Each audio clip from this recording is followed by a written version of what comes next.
Hello everyone, welcome to the class.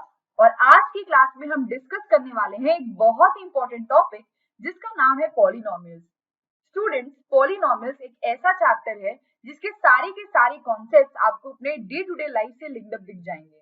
और आज की क्लास में हम पॉलिनोमियल्स को इन डेप्थ में स्टडी करेंगे। पॉलिनोमियल्स को समझने से पहले मैं एक एग्जांपल के थ्रू आपको ये रिलेट करूंगी कि कैसे ये अलजेब्रिक एक्सप्रेशंस हमारी डे टू डे लाइफ की प्रॉब्लम्स को सॉल्व करते हैं। तो सबसे पहले एक एग्जांपल देखते हैं जिसमें एक लेडी है, उसको शॉपिंग मॉल विजिट करना है। अगर लेडी को शॉपिंग मॉल जाना है तो सबसे पहली चीज जो उसके दिमाग में आएगी वो होगी कैब बुक करना। लेडी ने कैब बुक किया, कैब आई, लेडी कैब में बैठी और शॉपिंग मॉल के लिए निकल गई।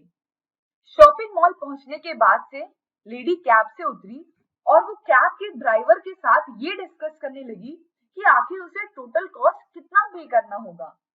सो स्टूडेंट्स, जितनी ये कैब एजेंसीज होती हैं वो टोटल डिस्टेंस ट्रैवल्ड के बेसिस पे आपसे टोटल कॉस्ट वसूल करती हैं। हमने अब मान लिया कि अगर लेडी ने कुछ एक टोटल डिस्टेंस ट्रैवल करी है तो उसे टोटल कॉस्ट भी उसके बेसिस पे ही देना होगा। जब लेडी ने कैब ड्राइवर से बात करी तो उसे ये समझ में आया कि टोटल कॉस्ट दो पार्ट्स में डिवाइडेड होता है। एक होता है फिक्स्ड कॉस्ट। अब आप कहोगे मैम फिक्स्ड कॉस्ट क्या होता है? तो स्टूडेंट्स, फिक्स्ड कॉस्ट वो सरचार्ज है जो कि लेडी को पे करना होगा एज अ कस्टमर, चाहे वो छोटी डिस्टेंस ट्रैवल करे चाहे वो बड़ी डिस्टेंस ट्रैवल करे। अगर हमने एज्यूम किया कि लेडी ने घर से चलने के बाद थोड़ी ही दूर पे वो उतर गई, सो फिक्स्ड कॉस्ट चाहे वो शॉपिंग मॉल पहुंचती चाहे वो बीच में उतर गई, वो फिक्स्ड कॉस्ट सेम होगा और वो फिक्स्ड कॉस्ट लेडी को पे करना होगा। सो अभी आपको समझ में आ गया कि फिक्स्ड कॉस्ट वो एक फिक्स्ड वैल्यू है जो कि हमें पे करनी होगी, चाहे हम 10 किलोमीटर डिस्टेंस ट्रैवल करें, 100 किलोमीटर करें या फिर 1000 किलोमीटर की डिस्टेंस ट्रैवल करें, ये फिक्स्ड कॉस्ट की वैल्यू फिक्स्ड होगी। तो हमने एज्यूम किया कि इस केस में लेडी को फिक्स्ड कॉस्ट कितना पे करना है, 20 रुपीज। तो स्टूडेंट्स, क्या 20 रुपीज में ही लेडी अपने घर से शॉपिंग मॉल पहुंच जाएगी? नहीं स्टूडेंट्स, फिक्स्ड कॉस्ट के अलावा लेडी को वेरिएबल कॉस्ट भी पे करना होगा। अब वेरिएबल कॉस्ट क्या है? तो स्टूडेंट्स, हमने मान लिया कि अगर लेडी के घर से लेके शॉपिंग मॉल की डिस्टेंस जो है वो है x किलोमीटर। अब x किलोमीटर डिस्टेंस हमें क्या दिखाती है कि लेडी ने इतना टोटल डिस्टेंस ट्रैवल किया है। अब स्टूडेंट्स, जो भी कॉस्ट हमारा कंपनी कैलकुलेट करती है वो पर किलोमीटर के बेसिस पे करती है और हमने इस केस में एज्यूम किया कि पर किलोमीटर कॉस्ट जो है वो है 6 रुपीज पर किलोमीटर। सो x क्या है, यहाँ पे टोटल डिस्टेंस ट्रैवल्ड है और 6 रुपीज पर किलोमीटर क्या है, वो टोटल चार्ज है जो पर किलोमीटर कंपनी चार्ज कर रही है। तो यहाँ पे जो वेरिएबल कॉस्ट होगा वो आपका एक प्रोडक्ट होगा, किसका? जो लेडी ने टोटल डिस्टेंस ट्रैवल किया होगा, साथ ही साथ किसका? पर kilometre charge, that is 6 rupees. तो यहाँ से वेरिएबल कॉस्ट निकल के आती है 6x। अब बहुत से स्टूडेंट्स कंफ्यूज होंगे, क्या मैम 6x की वैल्यू फिक्स्ड है? बिल्कुल भी नहीं। 6 रुपीज पर किलोमीटर स्टूडेंट्स एक वेरिएबल वैल्यू है। हो सकता है कई सारी companies 10 rupees per kilometre charge करें, हो सकता है कई सारी कंपनीज 15 रुपीज पर किलोमीटर भी चार्ज करें। सो ये वैल्यू आप कभी भी नहीं कह सकते कि एक फिक्स्ड वैल्यू है। सो यहाँ पे वेरिएबल कॉस्ट कितनी निकल के आई? 6x निकल के आई। सो टोटल कॉस्ट यहाँ पे क्या हो जाएगा? यहाँ पे टोटल कॉस्ट स्टूडेंट हो जाएगा 6x प्लस 20। अब हमने ज्यूम किया कि अगर लेडी ने अपने घर से लेके शॉपिंग मॉल की डिस्टेंस में 10 किलोमीटर की डिस्टेंस कवर करी है, उस केस में x की वैल्यू कितनी हो जाएगी? यहाँ पे x की वैल्यू यहाँ पे हो जाएगी 10। सो 6 इंटू 10 60 प्लस 20 कितना आ जाएगा? 80 रुपीज। अब हमने मान लिया कि लेडी ने शॉपिंग मॉल विजिट करने के बाद से लेडी का मूड हुआ कि चलो एक ऑडिटोरियम विजिट करते हैं और उसके घर से ऑडिटोरियम की दूरी है 15 किलोमीटर। उस केस में total cost as a customer कितना पे करना होगा? सो सेम वही कॉन्सेप्ट, 6x प्लस 20 और यहाँ पे x की वैल्यू कितनी होगी? x की वैल्यू यहाँ पे होगी 15। 15 सिक्सा 90 प्लस 20, टोटल कॉस्ट कितनी आएगी स्टूडेंट्स? टोटल कॉस्ट आएगी 110 रुपीज। अब हमने मान लिया कि ऑडिटोरियम विजिट करने के बाद से लेडी को लगा कि चलो ठीक है, आज टेम्पल भी विजिट करते हैं और घर से टेम्पल की दूरी है 8 किलोमीटर। तो यहाँ पे भी टोटल कॉस्ट का फॉर्मूला क्या होगा 6x प्लस 20। लेकिन स्टूडेंट्स आप मुझे बताओ कि यहाँ पे x की वैल्यू कितनी होने वाली है। तो यहाँ पे x की वैल्यू कितनी होगी 8 kilometre. 6 into 8 48 plus 20 that is 68 rupees. तो स्टूडेंट्स आपने देखा कि कितनी आसानी से एक छोटे से अलजेब्रिक एक्सप्रेशन से हमने 3 अलग अलग जगह के टोटल कॉस्ट कैलकुलेट कर लिए। तो आपको समझ में आ गया होगा कि पॉलिनॉमियल्स के कॉन्सेप्ट कैसे आपकी डे टू डे लाइफ से लिंक्ड अप हैं। और आज की क्लास में हम इन्हीं अलजेब्रिक एक्सप्रेशंस और पॉलिनॉमियल्स को इन डेप्थ में स्टडी करेंगे। तो अलजेब्रिक एक्सप्रेशंस क्या होते हैं? क्या सारे के सारे अलजेब्रिक एक्सप्रेशंस पॉलिनॉमियल्स होते हैं? ऐसे बहुत सारे क्वेश्चन स्टूडेंट्स की माइंड में चलते हैं। तो आपको अपनी स्क्रीन पे कई सारे अलजेब्रिक एक्सप्रेशंस दिखाई दे रहे होंगे। कुछ बहुत छोटे हैं, कुछ बहुत बड़े हैं, कुछ सिंगल टर्म्स हैं। तो सबसे पहले अलजेब्रिक एक्सप्रेशंस के जो भी आपके टर्म्स होते हैं, जो भी आपके उसमें वैल्यूज होती है, उनको स्टडी करने की कोशिश करते हैं। तो हमने मान लिया कि हमारे सामने एक अलजेब्रिक एक्सप्रेशन दिया हुआ है। ये है आपका algebraic expression 8x to the power 4 plus 5x to the power 3 plus 6x square plus 7x। अब आप कहोगे मैम ये तो बहुत बड़ा अलजेब्रिक एक्सप्रेशन है, इसमें कैसे वैल्यूज कैलकुलेट करेंगे? तो सबसे पहले टर्म्स को जानते हैं। ये जितने भी आपको अलजेब्रिक एक्सप्रेशंस में या आपको अल्फाबेट्स दिखाई दे रहे हैं, ये सारे के सारे अल्फाबेट्स को हम बोलते हैं वेरिएबल्स। अब इन वेरिएबल्स के साथ जो भी न्यूमेरिक वैल्यू अटैच्ड होती है उसको हम बोलते हैं कोएफिशिएंट। अब 8x टू द पावर 4 में x टू द पावर 4 क्या है? एक वेरिएबल है।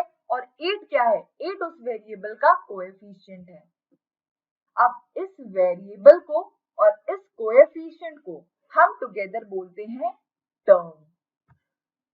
तो स्टूडेंट्स आप मुझे स्क्रीन पे देखकर बताओ कि जितने भी इसमें टर्म्स गिवन है, टर्म्स हमेशा पॉजिटिव या नेगेटिव साइन से सेपरेटेड होते हैं। तो आप मुझे देखकर बताओ कि आपको यहाँ पे कितने टर्म्स दिखाई दे रहे हैं। आपको यहाँ पे कितने टर्म्स दिखाई दिए? तो यहाँ पे आपको 4 टर्म्स दिखाई दे रहे हैं। कौन कौन से हैं वो 4 टर्म्स? वो 4 टर्म से पहला 8x टू दी पावर 4, दूसरा 5x क्यूब, तीसरा 6x स्क्वायर और चौथा है आपका 7x। तो हमें क्या क्या समझ में आया? हमें वेरिएबल समझ में आया, कोएफिशिएंट समझ में आया और टर्म समझ में आया। एक और चीज है जो कि हम बोलते हैं वेरिएबल का power. x to the power 4 है तो 4 क्या है? इस वेरिएबल का पावर है। इसे और क्या बोलते हैं? इसे हम नेक्स्ट आपको जब हम आगे बढ़ेंगे तो स्टडी करेंगे कि इस पावर को और क्या बोलते हैं। तो ये आपको क्लियर हो गया कि किसी भी गिवन अलजेब्रिक एक्सप्रेशन में आपके वेरिएबल्स, कोएफिशिएंट्स और टर्म्स इंक्लूड होते हैं। एक और एग्जांपल लेते हैं और आप मुझे बताना इसमें वेरिएबल्स या कोएफिशिएंट्स क्या हैं। 7x to the power 5 plus 5x cube plus 6x square plus 6। इसमें क्या क्या टर्म्स है स्टूडेंट्स? ये आपका फर्स्ट टर्म, ये सेकेंड टर्म, ये थर्ड टर्म और ये फोर्थ टर्म। यहाँ पे वेरिएबल्स क्या क्या है? x to the power 5, x to the power 3, x square. अब यहाँ पे भी आपका एक वेरिएबल है जो कि आपका x टू दी पावर 0 है, लेकिन अभी आपको दिखाई नहीं दे रहा है क्योंकि x टू दी पावर 0 की वैल्यू कितनी होती है? 1 होती है।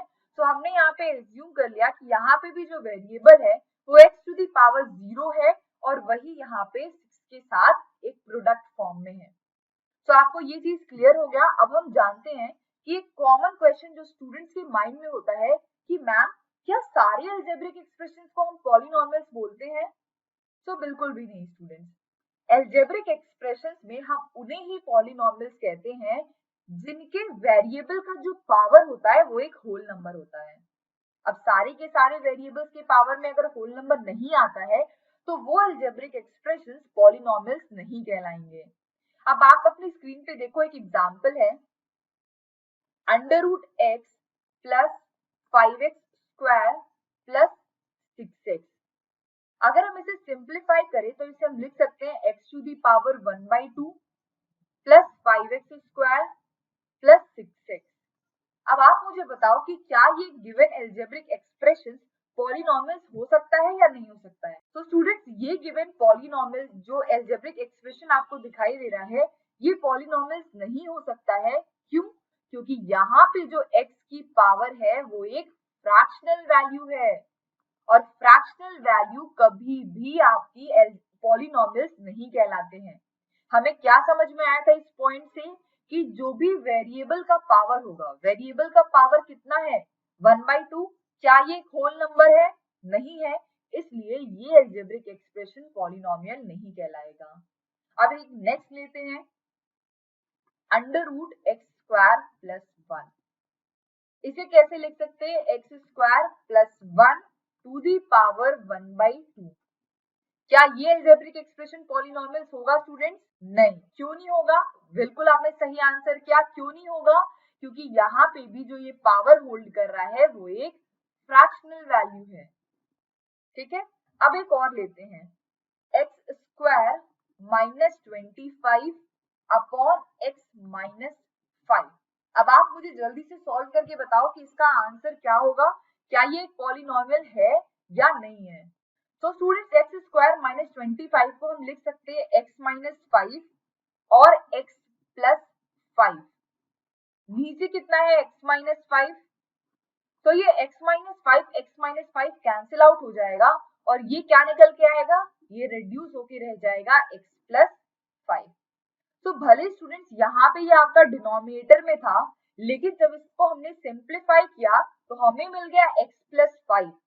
अब x प्लस 5 में तो कोई भी ऐसी चीज नहीं है जो एक फ्रैक्शनल वैल्यू होल्ड करे, तो ये हम कह सकते हैं कि ये अलजेब्रिक एक्सप्रेशन एक पॉलिनॉमियल है। अब और भी एग्जांपल देखते हैं, 5x स्क्वायर प्लस 4, क्या ये अलजेब्रिक एक्सप्रेशन पॉलिनॉमियल है? तो हाँ बिल्कुल है, क्योंकि ऐसा कोई भी चीज नहीं है जो फ्रैक्शनल वैल्यू होल्ड करे।